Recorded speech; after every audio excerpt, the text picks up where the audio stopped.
Kamal Souik, bonjour. Bonjour Mahrez. Alors vous recevez aujourd'hui deux invités, Madame Mechta Racha. Alors vous êtes à la tête de El Faracha Ascension, vous allez en parler dans quelques instants. Et Yassine Sichaïb, vous aussi vous êtes start-upper, vous allez nous parler aujourd'hui de Rihlat Boumerdes. Kamal Souik, mes chers amis, bienvenue à vous. Merci Mahrez, bonjour à tous. Donc Startup vous fait découvrir les start-upers, leur univers. On en parlait hier avec les énergies renouvelables, les projets qui sont en vogue en ce moment. Nous avons choisi de vous faire découvrir leur lieu de travail ou le lieu de certains d'entre eux, les espaces de coworking qu'on peut traduire par un travail collaboratif. Alors nous allons vous faire un petit rappel historique. Le coworking est né en 1999 en Allemagne par un certain Bernie de Koven. Il a impulsé cette dynamique dans ses jeux vidéo. Par la suite, le coworking a été récupéré par les Américains dans la Silicon Valley, et c'est un certain Chris Messina qui va introduire ce concept dans la Silicon Valley. Chris Messina, si vous ne connaissez pas, vous utilisez une de ses inventions. Si on peut parler d'invention, c'est lui qui a mis le hashtag en vogue justement. Et nous allons aujourd'hui parler au-delà de cet espace de travail, au-delà du coworking. Nous allons vous expliquer ce qui se passe dans cet univers des rencontres, des projets, de partenariats, pour être plus précis. La preuve, c'est que nous invitons deux start-upers qui se sont connus dans un espace de travail. Donc, Mechta Racha et Yassine Sichaïb, merci à tous les deux d'être parmi nous. Nous allons essayer de répondre à 3 questions avec vous. Pourquoi avez-vous choisi un espace de coworking? Quel avantage? Qui peut accéder à un espace de coworking en Algérie? Et finalement, combien ça coûte et combien ça rapporte d'être dans un espace de coworking? On commence avec vous, Racha. Est-ce que vous pouvez nous expliquer votre activité en 2 mots? Merci pour l'invitation. Bonjour tout le monde. En fait, ça a commencé début janvier 2018, là où j'ai fait connaissance à The Address. En fait, c'est un espace là où on peut, moi personnellement, avant de commencer mon entreprise El Faracha Ascension, j'étais toujours actif via un club. C'était un book club, là où on discutait des livres. C'était des rencontres de façon mensuelle pour discuter des livres effectivement dans le domaine du développement personnel. Et éventuellement, c'était The Address qui nous a accueillis en quelque sorte. The Address, c'est votre espace de coworking. Voilà, qui se trouve à Mohammedia. Al-Mohammedia. C'est un espace de coworking. C'est collaboration en quelque sorte. Working, c'est un travail en collaboration. Et par la suite, ça a été toujours le cas. Chaque mois, on fait les rencontres. On organise chaque mois là-bas des rencontres. Par la suite, ça s'est développé. Et le coworking space de Address nous a permis de faire cette activité de domiciliation. Ça veut dire c'est une start-up qui a un registre de commerce. Vous pouvez avoir un registre de commerce tout en étant dans ce coworking space. Donc éventuellement ça c'est par rapport au coût. Ça nous permet d'avoir un bureau tout en ayant un budget un petit peu... Très bien, on va entrer dans ces détails-là. Yassine Sichaïb, vous êtes cofondateur de Rihlat Boumerdes. Vous faites quoi exactement? Alors, c'est Yassine Sichaïb. Oui, cofondateur de Rihlat Boumerdes. Donc, je suis chargé de communication aussi, employé dans une entreprise qui est domiciliée au coworking space The Address. Donc, c'est l'entreprise Not Thousand Words et je salue d'ailleurs sa créatrice, fondatrice, Ikram Moulanour. Donc, je suis vidéaste, photographe et graphic designer. Alors, Rihlat Boumerdes, c'est une association pour... Vous faites des sorties? Un groupe d'aventuriers où on organise des sorties chaque vendredi.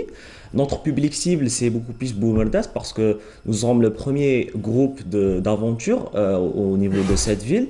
On va dans des endroits naturels pour découvrir la beauté de l'Algérie, faire de l'écotourisme. Et on va découvrir tout à l'heure certaines de vos images, vos captations vidéo. Mais je reviens sur...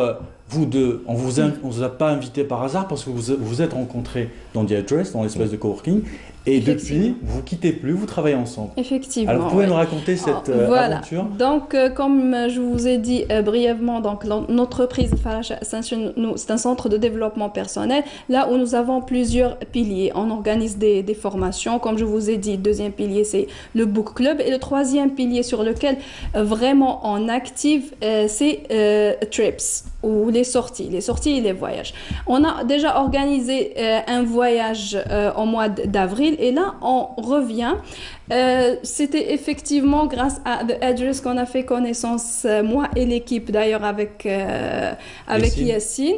Et puisque l'entreprise essaye de collaborer en quelque sorte pour faire ou bien pour organiser des sorties culturelles, ça sera des sorties un petit peu spéciales. C'est pas uniquement de simples randonnées ou de simples voyages, c'est des voyages qui vont réunir en quelque sorte le tourisme, le développement personnel et le sport, le bien-être en quelque sorte. Du coup, on a trouvé que Rihla Boumerdes, c'est un groupe de jeunes qui sont en quelque sorte, qui nous partagent le même esprit de développement personnel. On se partage le même... Et c'est là où interviennent les compétences de Yassine. Voilà, exactement. Alors nous, à Rihla, notre esprit, c'est pas seulement de sortir chaque vendredi, aller dans la nature. Non, c'est que grâce à ces sorties, les gens peuvent se ressourcer positivement au sein de la nature, dans les forêts, dans les montagnes, dans les endroits les plus beaux en Algérie. Et donc, on a plus de conscience que notre pays, en même temps, il est beau et que pas loin de chez soi, on peut prendre un réel plaisir à passer un week-end, un merveilleux week-end, sans prendre une grasse matinée. Voilà. Et au lieu de ça, on va prendre de l'air pur, de l'oxygène et se ressourcer avec des techniques de respiration. Voilà, c'est effectivement ce que nous allons... Ça s'appelle les phytocides. C'est le sentiment de bien-être quand on se retrouve dans la nature. C'est des molécules qui ne sont pas visibles à l'œil nu et qui pénètrent la peau et qui pénètrent le corps par les voies respiratoires. C'est ce qui nous donne justement le sentiment de bien-être. Quels sont les avantages d'être dans un espace de coworking, Racha? Alors, concrètement, voilà, comme je vous ai dit déjà, pour moi personnellement, l'avantage c'est premièrement les coûts. On paye combien? Bon, après, ça dépend des services. Moi, par exemple, dites-nous combien vous payez. Il y a des paiements mensuels, il y a des paiements quotidiens, il y a des paiements au service de domiciliation. Par exemple, au service de domiciliation, nous aurons l'avantage d'avoir un contrat annuel, mais par contre, on paye par trimestre. Vous payez combien par trimestre? C'est déjà par trimestre, ça sera 12 000 dinars de location plus le 4 000 dinars de pack de secrétariat. Donc, nous avons déjà une secrétaire qui peut accueillir nos clients, qui peut répondre au téléphone, qui peut recevoir en cas de paiement. Elle sera là, elle va s'en occuper de tout. Et puis, nous avons l'accès Internet. Qui est dans l'espace et en même temps accès à toutes les salles, puisque moi personnellement on a toujours besoin de ces salles pour faire nos conférences et nos rencontres, donc on a des petites réductions quand même sur le prix de location des salles de conférences. Ça c'est le prix pour la domiciliation. Pour la domiciliation. Et vous payez le même prix, Yassine Sichaïb? En fait, je suis employé dans une entreprise qui est domiciliée. D'accord, donc vous ne payez rien, c'est l'entreprise qui paye? Oui, bien sûr. Elle paye combien? Après, ça dépend, moi j'ignore vraiment exactement le prix de... Le mensuel, c'est à 6 000 dinars. Et le journalier, je pense vous ouvrez droit à quoi, 6 000 dinars, un espace de combien? Non, c'est donc ouvert en fait. Vous aurez accès pas de à bureau, tous les... Oui, mais fixe. En fait, vous avez le choix de prendre le bureau numéro 1, numéro 12, ou bien aller prendre les tables au milieu du coworking space. Donc c'est vraiment... Donc tout l'espace est à vous en quelque sorte. Donc c'est un espace, vous avez droit à une connexion Internet. Oui.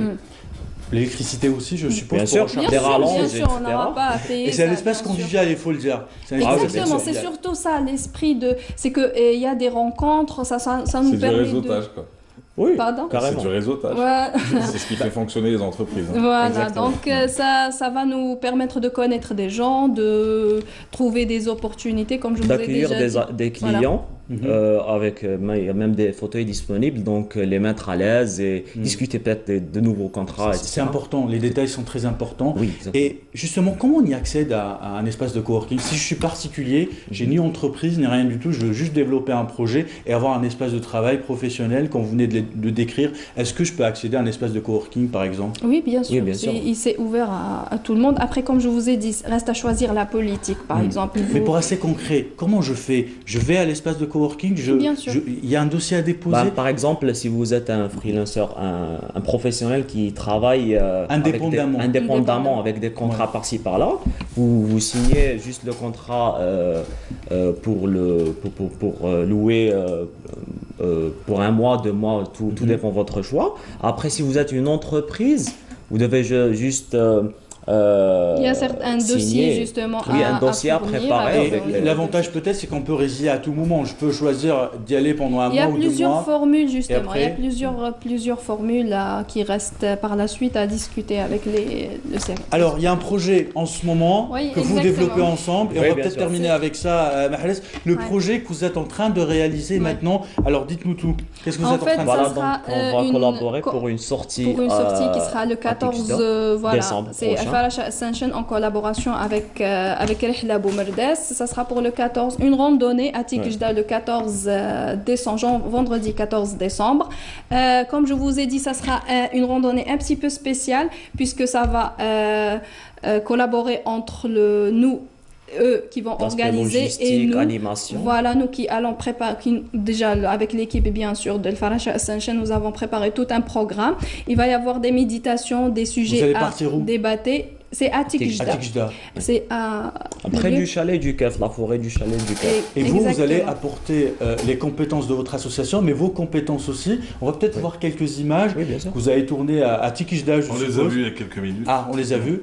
Donc, c'était ces images-là que vous avez tournées à Tikijda avec une technique assez bien à vous, c'est ça? Oui, parce que c'est ma passion et c'est un peu aussi mon travail en tant que filmmaker, vidéaste. Donc, j'aime que la vidéo